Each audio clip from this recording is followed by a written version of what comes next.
여러분 안녕하십니까? 사주 장명가 장세진입니다. 내 사주 팔자 속에서 부모와의 관계를 약간은 살필 수 있죠. 당연히 부모의 사주 팔자에서도 나와의 관계를 살펴볼 수 있습니다. 이렇게 항상 음양 관계를 통해서 보면 보다 더 잘 보이기도 하고 확실하게 알 수 있는 방법이 되기도 하지요. 명리학 학인이라면 남보다 앞설 수 있는 묘한 안내를 받을 수도 있습니다. 그래서 이번에는 부모와의 관계 중에서 일부를 얘기해 보려 하는데요. 다양한 관계에서 거의 1순위로 꼽을 수 있는 것이 부모로부터 받을 수 있는 유산이 있는가 하는 문제일 겁니다. 모든 사람들의 관심 사항이기도 할 텐데요. 오늘의 영상은 나의 사주팔자를 보고 부모의 혜택과 유산을 받을 수 있을지 그 여부를 공유해 보겠습니다. 사실 유산이라는 게 부모의 상황에 따라 천차만별의 형태를 보여주는데요. 그 상황 또한 시시각각으로 변할 수 있다는 점에서 제대로 알지 못할 수도 있습니다. 하지만 타고난 사주팔자 속의 기운을 보면 전체적의 형태를 어느 정도는 알 수 있다고 보는데요.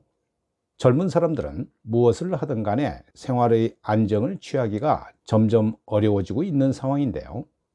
이는 단순한 의식주 문제에서 발목이 잡히는 경우가 많기 때문입니다.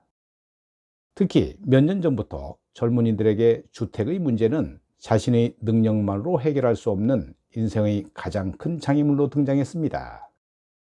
자신의 능력으로 풀어낼 수 없는 기본적인 조건들이 인생의 출발점에서 주눅들게 하고 지치게 만들었는데요. 특히 우리나라와 같이 주택을 가정의 중심으로 생각하는 문화에서는 주택 문제가 더욱더 심각해집니다. 이러한 문제들은 젊은 세대의 문제뿐만 아니라 노년층을 제외한 모든 연령층의 문제가 될 수밖에 없는데요. 그래서 부모로부터 유산을 상속받을 수 있는가의 문제는 의외로 중요한 의미를 지니게 됩니다. 경제적인 모든 문제는 재성으로 해석하는데요.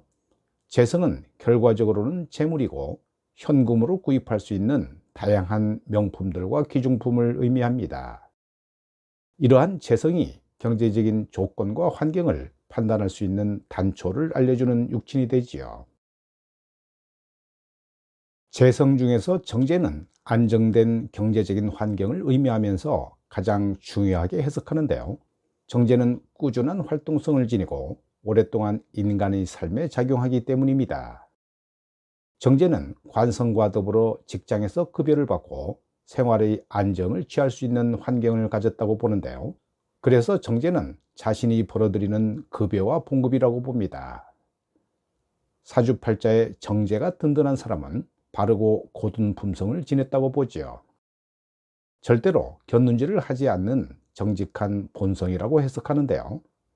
그만큼 안정적인 바탕을 지닌 사람이라는 말입니다. 그러나 재성에서 부모의 도움이나 유산을 찾기 위해서는 정제보다는 편제를 찾아야 하지요.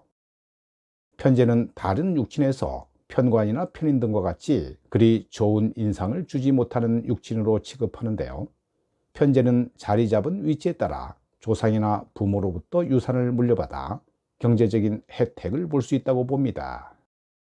편제가 사주팔자의 연주 월주에 위치하고 뿌리를 내린 경우라면 할아버지 또는 아버지의 경제적인 활동과 그에 따른 혜택을 받았거나 받을 수 있는 사람으로 봅니다.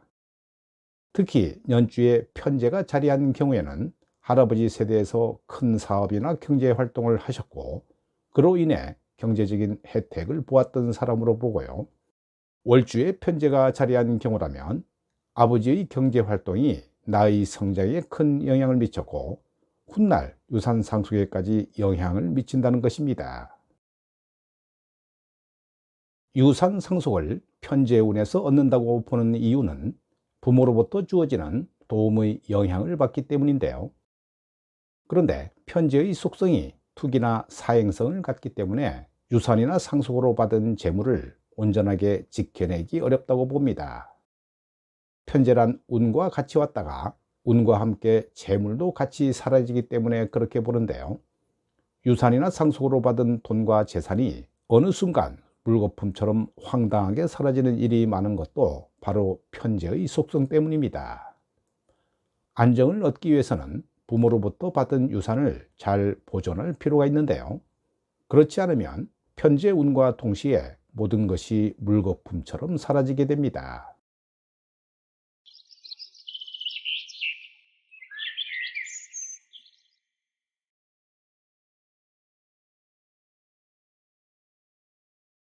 이 명조의 주인공은 신월에 태어난 신축일주 남명으로 사주에 화가 없는 무관성 구주인데요. 부모복이 있는 사주인지 살펴보지요. 고서를 보면 연월주에 반드시 길신이 있어야 사주 주인공의 환경이 좋다고 보는데요. 길신이 있으면 부모복이나 조상복이 있는 것이고, 흉신이 있으면 부모복이나 조상복이 없다고 보는 것입니다. 부모와 조상이 가진 것이 있어야 받을 것이 있을 텐데요. 월지가 겁재 흉신이라 먹을 복이 있을지 모르겠네요. 이 명조는 부친 하나에 모친이 둘인 사주이죠. 따라서 모친의 영향을 많이 받는 사주로 봅니다. 연지의 묘목 편재는 월지 신금겁재의 차지가 될 확률이 높고, 내가 가지고 갈 것은 해중의 간목 정제밖에는 없는데요. 하지만 실제 이 명주의 부모님은 지금까지 많은 재산을 축적했기 때문에 자식에게 물려주는 데에는 전혀 문제가 없을 정도의 재력을 가졌습니다. 금수저까지는 아니더라도 은수저 수준의 재력으로 자식들에게까지 남겨줄 만한 능력이 된다고 하네요.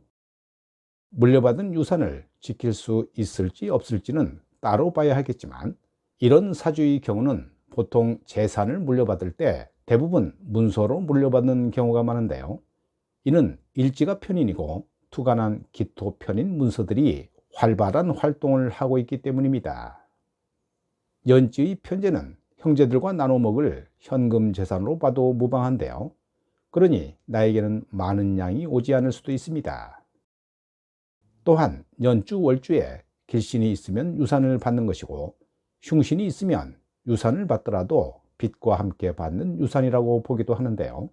하지만 유산이건 빚이건 간에 일주가 강해서 어떻게든 당겨와야 내 것이 되는 것이고, 거기에 먹을 만한 힘이 있어야 하는 것입니다. 꼭 재성만을 유산이라고 보는 것은 아니지만, 인성으로 문서를 받을 수도 있고, 식상을 물려받을 수도 있고, 관성을 물려받을 수도 있지요. 요즘은 유산이라는 개념을 돈으로만 생각하는 시대는 아닌데요. 부모 때의 특출한 재능이나 권력도 나에게는 훌륭한 유산이 되기 때문입니다.